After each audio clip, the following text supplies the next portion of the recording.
Am I the a-hole stories? Am I the a-hole for telling my daughter she caused her own problems? My wife and I are both 48 with 2 daughters, Liz, 30, and Ash, 24. I'm not sure where to start with this, so I'm just going to jump right into it. Liz used to date a young man named Pat. They were together for 5 years starting in college. In their 4th year together, Pat was accepted into medical school while Liz struggled. She worked as a dockside worker, and desperate for more income, Liz took up side jobs and took up a position in a local pizza shop to get management experience. From the outside looking in, Liz was working long hours while Pat was being crushed in school. They ended up getting engaged. However, Liz cheated on Pat and in the affair, got pregnant. Their relationship ended obviously. Ash went to the same school as Liz and graduated without any hiccups. She works in finance and she seems to be very happy in life, and we couldn't be prouder of her.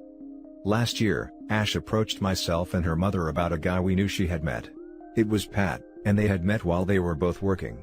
To make a long story short, they have been dating for over a year now, and Ash seems to be very happy, while Pat still seems like a great guy. Liz has not taken this new development well at all, and has made issue out of issue with it. My wife and I both warned Ash this was going to be an obvious huge problem, but she said she was sorry for Liz, but she threw Pat away, so she didn't care how she felt about it. Liz's life has been difficult to say the least. She has 2 children as a single parent, and her career has never really taken off. She doesn't do bad, however, I guess she had higher ambitions. Her life is certainly tougher than Ash's, and now that she's dating a doctor who she once was engaged to, she's on a downward spiral. Friday night, Liz came over and asked us to watch her children, but my wife and I weren't up to it. One is special needs and we just don't have the energy for it sometimes.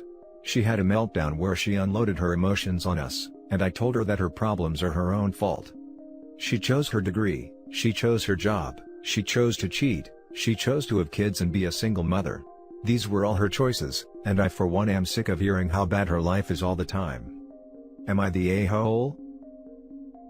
Now for the top comments. Look, this might be an unpopular opinion, considering how this sub reacts to stories of people dating their friends/siblings' exes, but not the a-hole. Once you've cheated on someone, I think you lose the right to be upset about something like that. Liz already burned that bridge, and it's not as if Ash and Pat were having an affair while they were still together. I feel bad for Liz, but she ruined her own relationship, and these choices have consequences. That's how life works. Agreed. If Liz and Pat broke up, I would take the position that Ash shouldn't be invited to family functions that Liz is at. But when the relationship falls apart because you cheated, you lose the right to complain. I disagree with your judgment. Reread the post. OP talks a lot about Liz cheating and Ash getting together with Pat, but all that information is really irrelevant. I don't know why he even included it. The situation we are judging is what OP talks about in the last 3 paragraphs. Liz currently is dealing with a lot. She's a single mom, one of her kids is special needs, and she's not made of money. She's overwhelmed by all this and unloads all of her emotions about this onto her parent, looking for some support. They tell her that all of this is her fault. OP is the a-hole for saying that, even if it's true, not the time or place. I want to add that I agree with you that Liz is an a-hole for cheating years ago. I just think it has nothing to do with the current situation. Everyone sucks here. Liz for her choices, Ash for dating her sister's ex, just completely wrong, and you two for the dismissiveness and lack of empathy for your daughter. I'm getting a real Ash is the golden child vibe from this too. We don't have a golden child.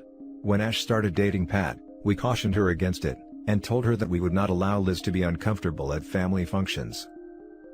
Not the a-hole. I can understand why she is upset about what is going on, but you are right, she did choose all of that. She cheated, which lost her the person she was with. Her cheating led to her getting pregnant. It isn't easy having a child who has special needs, but it isn't up to you to bail her out. Now for the next story. Am I the a-hole for not sharing my inheritance with my sister after our dad died? I, 20 mil, am the youngest of 4 and the only boy. We have me, using fake names, Isaac, Honey, 21 female, Beth, 24 female, and Vicky, 26 female. When I was 17, I caught my mother having an affair. She tried talking me out of telling my dad, even going so far as to bribe me with things I want. I didn't listen and told him. They argue and my father files for divorce. During the divorce proceedings, it's revealed that the three of my sisters knew about the affair but never said anything. In fact, Vicky, who's always been very spoilt, blackmailed my mom repeatedly to get expensive things. Anyway, my dad, hurt by this betrayal, cut them three out of his life for a while. He did reconnect with them, but he was hurt and no longer trusted them. During this time, my dad rewrote his will and basically left me everything, apart from $300 to be split between my sisters so they couldn't contest the will. I knew of this and didn't stop him. His money, his choice. My dad hired a cutthroat lawyer, and my mom got nothing in the divorce and had to go live with Beth. My dad died due to COVID, and we buried him 2 weeks ago, and at the will reading, my sisters found out about the amended will and the reasons for it. My dad was a great investor, saver, and all in all very lucky when it came to money, so there was quite a fair amount being left to me on top of his house. My sisters of course are angry, and demand I split the money with them, along with my mother who I've not spoken to since the affair. They're calling me and my dad sexist and all sorts. My aunt said that maybe I should split to keep the peace, but I don't want to, as I feel that would disrespect my father's wishes, and he's already suffered enough disrespect. My sisters keep harping on at me, and Honey has revealed she's pregnant, so Dad would want something left for his first grandchild. I don't know what to do.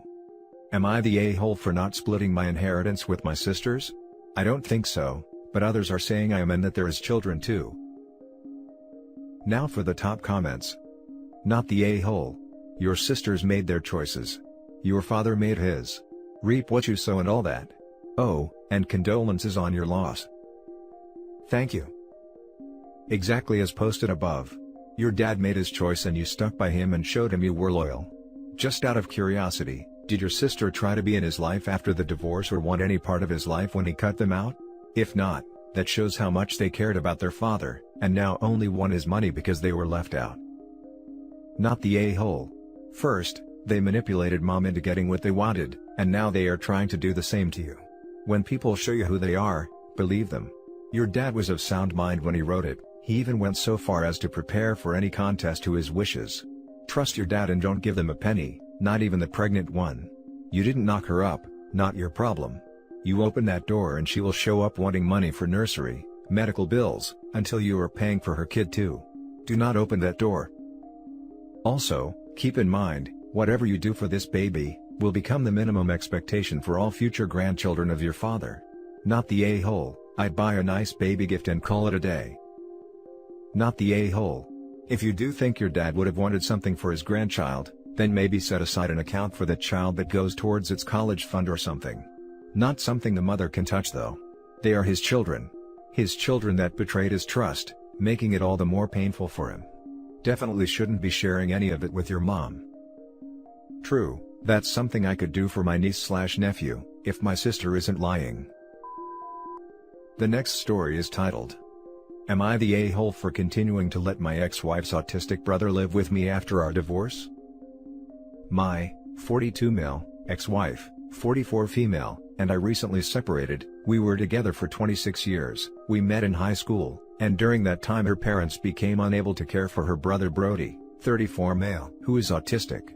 Brody moved in with my wife and I 10 years ago, and while there was an adjustment period, he lived with us happily since then. My marriage's deterioration was completely unrelated to Brody, and was centered around my wife's emotional affair with a co-worker. When deciding what to do about Brody's living arrangements, I stated that Brody could live with me, but my wife overrode me and demanded Brody come with her. I said I didn't think this was fair, because Brody is verbal. He stated that his preferences were to stay at my house. His autism is fairly mild and he is capable of making his preferences known. My wife overrode him and took him with her when she moved out. However, since then, she has called me asking me to come get him because he was giving her such a hard time, letting him stay the night for a few days, then a week, and now it's been a few months since he spent the night with her at her apartment. I consider Brody to be my brother too. I've known him since he was 8 years old. I very much have a strong bond with him, and I'd be fine if he stayed living with me until I was old and gray. My ex and her family are very unhappy about this situation, but my argument is and continues to be, if they care about his happiness, they should listen to his opinions. He is an adult. Just because he has autism doesn't mean he doesn't have feelings and preferences. Am I the a-hole for letting my ex-brother-in-law stay against his family's wishes? Now for the comments. Not the a-hole. I actually think this is so sweet that you and Brody have each other. Yeah, for real. Was not expecting such a heartwarming brothers before Ho's story here. They're both happier without her. Not the a-hole. Not the a-hole OP, I'm glad you didn't just kick him to the curb because you and his sister split up. It takes a real decent person to see past blood, and to take somebody in even if they're not related. Good on you, dude. Wish there were more like you. Not the a-hole. If he's verbal, he can say exactly what he wants or not. Plus, you're willing to help him, he knows you, and you have known him for the majority of his life, so you know his little quirks. He's lucky to have you. Thank you. He is very high functioning in the sense that he requires little help. He is self-sufficient in terms of hygiene. He is actually sometimes tells me I need to shower if I have a lazy Sunday without showering lol. The main thing he doesn't like is cooking. He hates the smells and sounds of food being cooked, so he usually stays in his room while I cook and then comes to eat dinner at the table. I know that in terms of autism, we are very lucky Brody is as high functioning as he is. He just has a lot of quirks and social difficulties, which would make living independently impossible. I understand. My oldest son is high functioning, as well, but he has his issues. It makes it difficult for him to be around people who don't understand. That's just how he is. His big issues are clothing tags and not being able to stay out of strangers' conversations. I totally get where you're coming from. That's why I said he's lucky to have you. Not many people would step up and do what you've done. You guys enjoy yourselves. And take a shower tomorrow. The last story is titled, Am I the a-hole for telling my dying sister that I won't be her daughter's guardian? I have a sister, Lydia, who is significantly older than me, and because the age difference, we've never been super close as far as siblings go. However, we are otherwise on good terms. Lydia got pregnant after a drunken one-night stand. The dad was never in the picture. She's always been a good mom to her daughter, Ellie, now 8. My parents chipped in a bit when she fell on hard times, but otherwise, she did most of it on her own. Now here's the thing, Lydia was sadly diagnosed with cancer several years ago. She's been in and out of treatment, but her most recent prognosis is not good, and she's understandably trying to make arrangements for Ellie. I recently found out she wants me to be Ellie's guardian. Now here's the situation, I'm currently 26 and still living with our parents. The reason for this is I have autism. Some would call it high functioning, but really with autism that's relative. I can only manage a part-time job as it is. If not for my parents' help, I might not be able to make ends meet. The other this is, I'm really sensitive to noise, and sadly kids make a lot of noise. I could not be a full-time carer. I'm unsure I'd even be able to take care of myself. So, I told her it could not possibly be me, that she needs to ask our parents. Now I told my parents this and they are willing to do it, and we could convert Lydia's old room to a kid's room again, etc. When I told Lydia this, she got angry, saying she needs it to be me, not our parents. Our parents are quite old, and she's scared they might not live until Ellie is an independent adult. She also knows I have a boyfriend, and she's sort of banking on us getting married, so she got it in her head we could be parents.